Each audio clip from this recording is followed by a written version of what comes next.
Reagan's 1980 election campaign is a key turning point in the importance of religion in US elections. The mobilization of the evangelical voters for the first time was really important, as it was the first time that they became part of the Republican support base, and they still are today. So that can be traced back to this election campaign. Also, the close relationship that we see today between religion and politics its roots can be seen in this election campaign in the way that Reagan brings the two together with his religious discourse. So just to quickly recap the background to the election from the previous capsule. So Carter had lost the trust of the evangelical voters due to a lack of action on important issues such as school prayer and abortion. And he also had a high level of support for the Equal Rights Amendment, which many evangelicals believed went against their conception of a traditional family unit. So at this time, there was a large movement of evangelical grassroots groups who were mobilizing, getting much larger and gaining influence. They were calling for a spiritual revival, and this was all against the background of the liberal social reforms of the 60s and 70s, the economic climate, which had a high levels of inflation and unemployment, and they were really calling for a return to American values and a return to these religious values that they believed to be American. So here's Jerry Falwell. He led the moral majority, and in the run-up to the 1980 election, Falwell preached to get them saved, baptised, and registered. So you really can see the way that religious voters who had previously not been heavily involved in politics, weren't a reliable voting bloc, tended to vote quite equally Democrat and Republican, were sort of being united by this rhetoric. And in the run-up to the election, he managed to, the moral majority and other lobbying groups managed to mobilise 3 to 4 million voters to lean towards the Republican Party.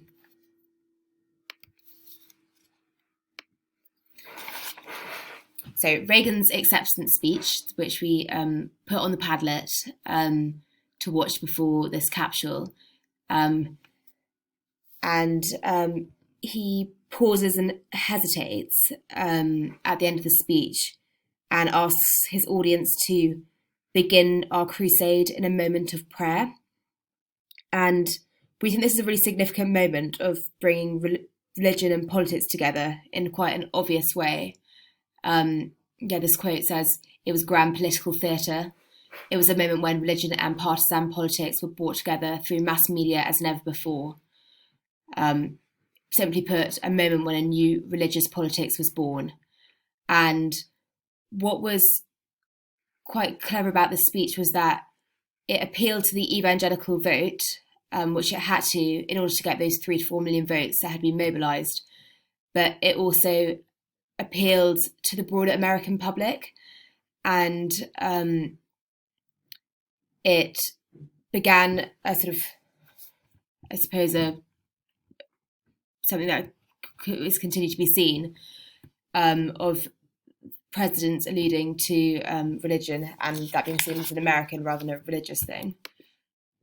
Yeah, and he ended that acceptance speech with the phrase, "God bless America." And that was actually the second time that phrase has ever been used. It had only been used by president once before Reagan, and nowadays it's seen as an American phrase rather than a religious or Republican phrase. It's very much used by all presidents,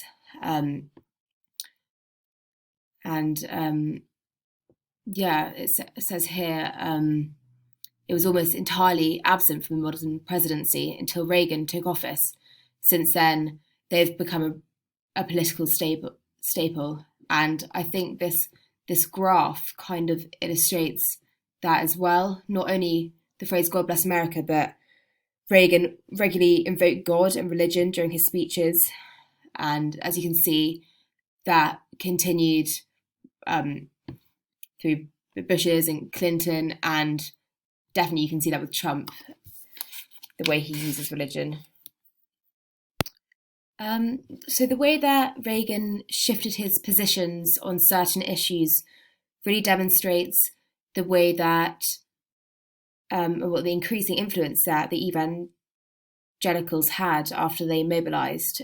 So Reagan, actually, when he was a Californian senator, supported abortion, signed the 1967 Therapeutic Abortion Act. And then on the right, this picture, you can see he said this during a 1980 presidential debate. I've noticed that everyone who is for abortion has already been born. So really changing his stance and appealing to the religious voting base. There'd also been Republican neutrality on the Equal Rights Act. They had supported the Equal Rights Act, and then he was neutral on it, said he would support equal rights in other ways. You might have seen that on the video that we posted, another clip from the 1980 presidential debates where he said that the ERA could actually harm women by forcing them into combat. And that was very much the argument that many of the evangelicals had, and that some of these sort of big preachers like Jerry Falwell, that's the argument that they would often say to large crowds. Reagan had to heed the demands of the evangelicals. So this really demonstrates the impact of religious mobilization on Republican positions on very key issues. So the lasting effects of Reagan's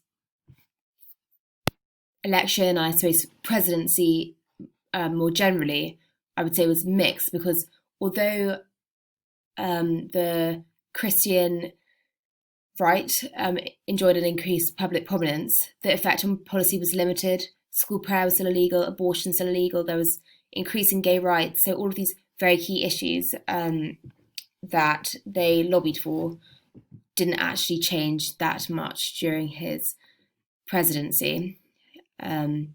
He did appoint Sandra Day O'Connor as his Supreme Court judge. She was a swing judge. She still supported the Roe v. Wade ruling. So it was mixed in terms of policy. In terms of long-term impacts, I think that the most important thing was the party realignment from evangelicals being bipartisan to supporting Republicans.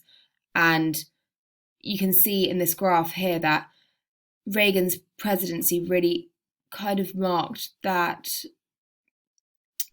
shift to shift in the direction of the identification with the Republican Party.